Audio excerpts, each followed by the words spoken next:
Hello, I'm Trudy, One Grounded Angel, and this is the weekly angel card reading for the week beginning January the 16th through to the 20th, 2017. It's a sweltering hot day here in Sydney. We've got 90% humidity, and it's all a little bit difficult to concentrate today, but I'm not trying to make excuses here. Hopefully, that won't affect the reading in any way. It just affects my hair.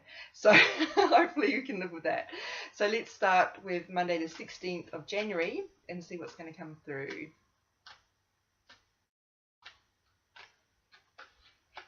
Signs. I love this card, and interestingly, whenever I post this one, it gets a whole lot of feedback. People really love the reminder that they can communicate with the angels by receiving signs from the universe. So I think just about every reading I do, I end up telling people to do this because it's such an important thing that we can often forget to do. If you are not sure about something, if you are torn on a decision, ask the universe for a sign. And I always ask for it to be a sign that I can easily understand, because you don't want to get into a situation where you're seeing everyday things and trying to overanalyze them. Is that a sign? Is that a sign? I know I've heard an example given recently of someone who was looking to buy a car, and she looked at this particular model of car, and all of a sudden she was seeing these cars everywhere on the road. It must be a sign, but it's just because she's just seen it recently and it's at the forefront of her mind. So we don't want to be overanalyzing signs. So there are some typical signs we can get. Feathers, finding coins in unexpected places, seeing a rainbow. Often, I mean, rainbows we see from time to time anyway, but there's a feeling that goes along with it. You know it's a sign. A certain cloud formation that might be meaningful to you. There's all sorts of, if you Google angels and clouds, you'll see clouds that are shaped like angels. That's quite rare, obviously, but there are various things you can see that might be meaningful to you. And music is a major, major one. So that can be song lyrics that might be meaningful or that might make sense at that particular moment, or a song that relates to a particular person or a particular time in your life. But there are all sorts of random signs, like somebody getting in touch with you out of the blue, that can be meaningful depending on the situation. So ask for a sign if you are feeling lost, alone, confused, whatever it is. The angels want to help you and support you, but they need your permission to do so. So you need to ask them, please help me, please give me a sign. So it's a good confirmation that they're there to help us as well. So, and sometimes I do occasionally get emails or messages from people saying, I keep seeing these signs, I don't know what they mean because I didn't actually ask for them. So it's not in regards to a particular situation. If that's the case for you, it just means they're saying hello, we're here, and just saying hello, yeah, just letting you know that they're there to help you. So, and sometimes that might be a case of prompting you to ask for help with the situation that you're in. So, it's a good thing.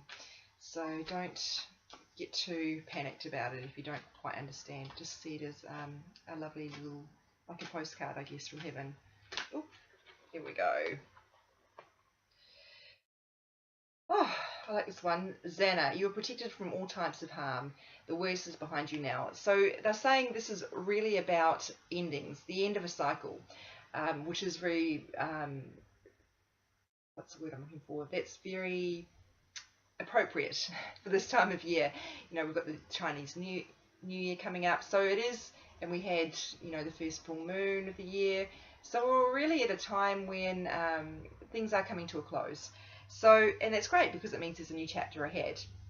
So ask the angels to help you through that if you're struggling with letting go of anything. But what you need to know is that it is a good thing, what's coming up. I love that quote, the things ahead are far better than anything that you're leaving behind. I haven't quite phrased that correctly, but I will when I post this on Tuesday. So you're protected from all types of harm, and that's a really good message because it speaks to safety. Sometimes when we don't know what's ahead, we feel vulnerable and unsafe because we know how to handle the situations we're in now because we're used to it. It's that familiarity. But we're in a new situation, we don't know what we're going to face and whether we've got the means to deal with it. Remember, the universe never gives you more than you can deal with. So you're being looked after, and so try and relax on that and go with it. And remember, ask for help if you need it. That's sort of asking for a sign. So I feel really good about that card. I mean, I always feel good about the cards, but I feel like a real surge of uplifting energy about it. It's a really good thing. So let's look at Wednesday. What's that? The 18th.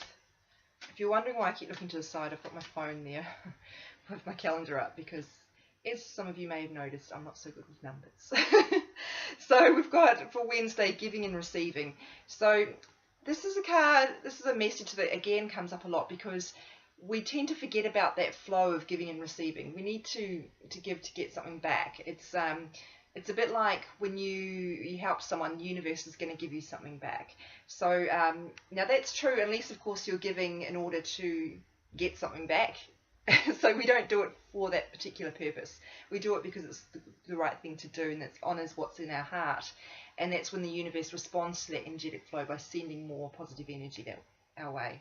So another good example of this is when we practice gratitude. We're grateful for what we've got right now.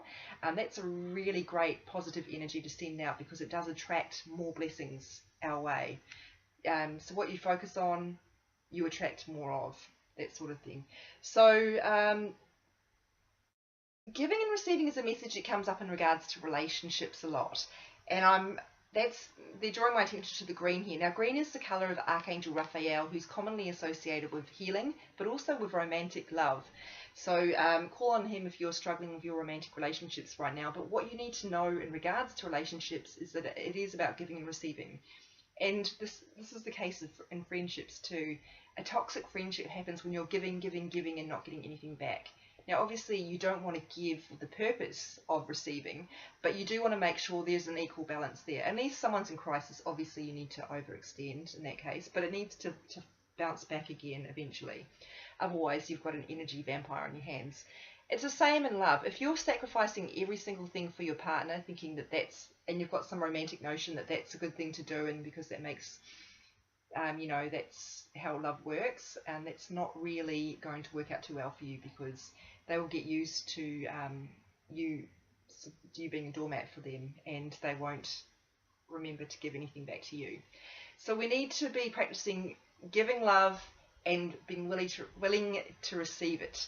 So that means if people give you, I always give the example of compliments. If someone gives you a compliment, if you go, oh no, this old thing, I've had it for ages, or oh no, I look fat, or whatever it is, oh, I hate that F word. You need to be able to receive a compliment graciously because it's something kind that someone has given to you, and you might not necessarily think that you look good in that dress, but they think you do. So just say thank you to them for being kind enough to say that to you, because a lot of the time we don't bother to say that to people. So and it means things when someone offers you support or help in any way, like, oh no, I got this. Sometimes it's nice to let people help you. Now I don't mean taking the piss and taking advantage of that, but I do mean when we let people help us, we are helping them because we're allowing them to give love. And it's just that constant cycle that keeps on flowing. So we want to be part of that cycle, not be putting up blocks to it. And I mean blocks in terms of us not giving as much as we could, and blocks in terms of us not allowing others to give to us. Talked quite a lot about that, but it is a very big, topic in spirituality. So let's look at Thursday now, the 19th.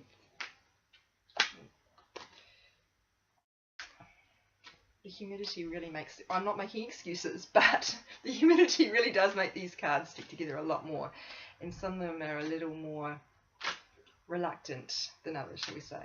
But suffice it to say, I'll never be a blackjack dealer in Las Vegas because my shuffling is a bit rubbish anyway. Doesn't matter though, because I always get the right card.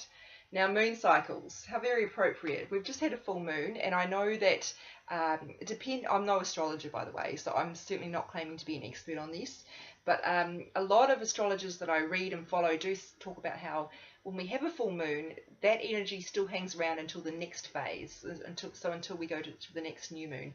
So we had the full moon last Thursday. It was in Cancer. It was very significant, not only because it's a water sign, which is associated with emotions, so probably brought up a lot of stuff for you, but also because a lot of planets went direct at the same time, which is, comes back to what I was saying earlier about endings. So that was bringing a lot of things to a head.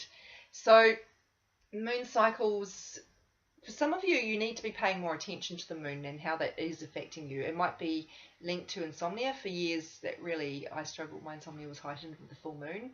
It might be affecting your periods. It might be affecting your sleep.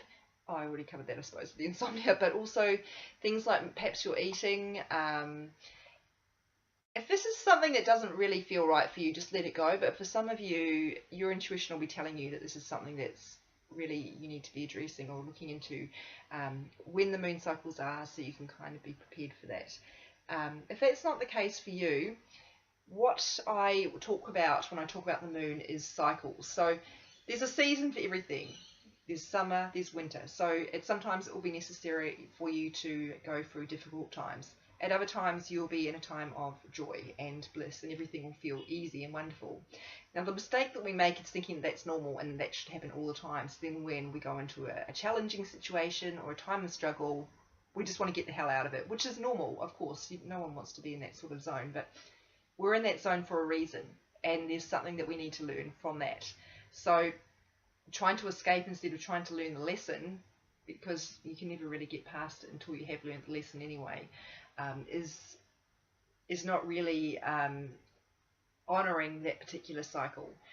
I don't mean you should be happy that things are hard for you. Of course not. That's not what I'm saying at all. But I do mean that trying to understand that that is part of life.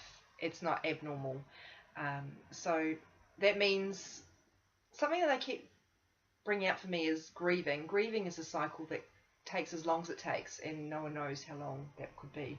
So it's about phases or periods of our life as well. So the great thing about that is that nothing lasts. This too shall pass. So if you are struggling right now, please know that this is not your forever. That won't last. And if you're in a time of great joy and everything's going splendidly, really relish it, because it won't last either. So we need to, as humans, we're not very good at adapting. I know there's so many people, and I live in Sydney where we have the best climate. We are so blessed here. But still people complain about winter. Like, have you been to London? That's a winter. That is a winter right there. Or Canada. I did a Skype reading last week with a woman in Toronto who was telling me it was -20. I mean, that is what winter actually looks like. That is cold. And yet here in Sydney it gets to 8 degrees and people are like, oh my God, this is horrible. I hate winter. I just want to get to summer. And it's like, yeah, look, you don't have to enjoy the fact that it is cold, but actually that's quite normal, and that's just a period that we go through, and it doesn't last. And so don't think that the summer of your life is the only time that you can be happy. It's the only time that things are good, because there are good and bad elements to every single season, and it's just nature shows us that nothing lasts, that we need to go through these periods of challenge and of joy as well. So there's always, autumn is my favourite season because I love seeing the beauty. And there's a great quote I always post in autumn in the Southern Hemisphere seasons, because that's where I live. And I will probably do it again this year. And it says that autumn is when Mother Nature shows us how beautiful it is to let dead things go. So, you know, the trees lose their leaves, and it's so beautiful, and that's because letting go is a beautiful thing, and it opens us up to the next phase that we need to go through. Gone off on a tangent, that's what I do, but I hope that you understand what I'm saying about cycles is that try and make the most of where you are, and try not to judge yourself for being that place, and know that it won't last, and that that's completely the right place for you to be at right now. So it's a difficult one to explain. I hope that I've done that in a reasonable way, or that makes sense. I guess ultimately it's about trying to honour where you are right now and be okay with that. So I think that we as human beings can get into great difficulty when we wish we were somewhere else. It's I know when I've been in various jobs, it's easy to go, I hate this job, I just want to be on holiday all the time. And then when you get back from your holiday that you've been so looking forward to, you're miserable. And I've never had the post-holiday blues because I've always liked my jobs. That's not true, actually. There have been jobs I've not liked as that much, but I've always known that life isn't the holiday times. Life is more actually the work times. So if you really are miserable in those work times, maybe you need to make some different choices there, because your life's happening all the time, and whatever's going on in it, there will be unsavory elements and there will be wonderful elements as well. But um, try not to think that your life would be better if you were somewhere else. So let's look at Friday the 20th. Well, this has made a liar out of me because these cards are shuffling beautifully. Perhaps it was just that particular deck. Operator error, perhaps. So we have Nematona, Sacred Space. This is from the Goddess guidance cards here. So these, Nematoma is a goddess of some sort. I have to admit, I don't know where she's from. Some of them, they're all female, obviously being goddesses. There are some that are Egyptian, Celtic, Nordic. This one I don't recognise, but I will find out by the time I post it and tell you, because they are, for some reason, they want me to go into detail about that. So it's about sacred space. So it's about some retreat or reprieve from what's going on for you. A space where you can go by yourself. Now, if you are a parent of small children, you will be watching this going, are you deluded? I have children, I cannot get away from them. Now, I totally get that. But even 5 minutes, if you can somehow get the children, someone else in charge for a little while, some time to yourself, you really, really need some time to yourself. Just to stop and breathe and be calm. So just the simple act of stopping and breathing deeply calms your nervous system, which helps you incrementally in terms of your life. So, and not just for those few minutes that you're doing it, it really resets and is really powerful. So now, creating an altar. I don't have an altar in my home, but I know some people who do and love it. It's a space they want to go to and have that their designated meditation area. If that's something that resonates for you, definitely go do it, but it's not going to be something that's important to everybody. But it is really about having a space that's just yours, somewhere that you can go and just be you, and you're not thinking about work or trying to do ironing and everything else at the same time. A space that you can go and just sit, and it might be even outside. You need to get some place where you can go, get some time out, breathe deeply, and just try and reconnect with your inner peace.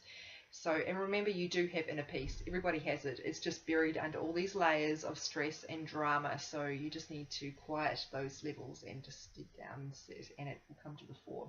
It always does. Again, I was talking before about thinking you need to go somewhere else to find something. You know, a lot of people go on retreats, and I understand the value of those. I've certainly found them beneficial, but peace isn't something that you can only find somewhere else. Sometimes we need to go somewhere else to remember how to find it, but peace is always there within you. You carry it with you. It's a bit like how you can't move somewhere else and leave your problems behind, because you're still the same person, so therefore your problems follow you. So ideally we want to be able to find that peace within ourselves without trying to, I guess, pin it onto a particular place and time. But in saying that, I still think having somewhere within your home, it's a dedicated space that you can just relax in, would be really beneficial. And I don't just mean your bed.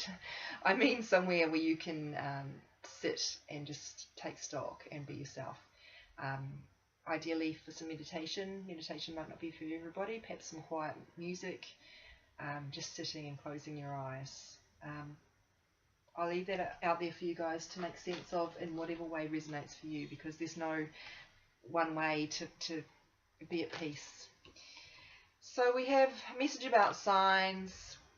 We've got closing doors and understanding that it's safe to walk through the next door that presents itself. Giving and receiving, making sure there's a good balance there in your key relationships. Moon cycles and Nematona, sacred space. So sacred space, I kind of refer to this as like the retreat card, and it comes up for people who need to get some time out. So that's a great message heading into the weekend anyway. No overwhelming theme here for the week, but lots of really key messages that are going to help us get through the next week with all the challenges that starting a new year can present. Have a fantastic week, and I will read for you again next week. Don't forget that I post my cards on social media. Makes it easier to concentrate on just each message when you see it just for that day. So if you're not already following me, my Instagram is @OneGroundedAngel. That's 1ONE Grounded Angel in full, and my blog is www.onegr onegroundedangel.com, and that's where you can reach me if you want to book in a private reading. Have a great week, and I'll chat to you next week. Take care.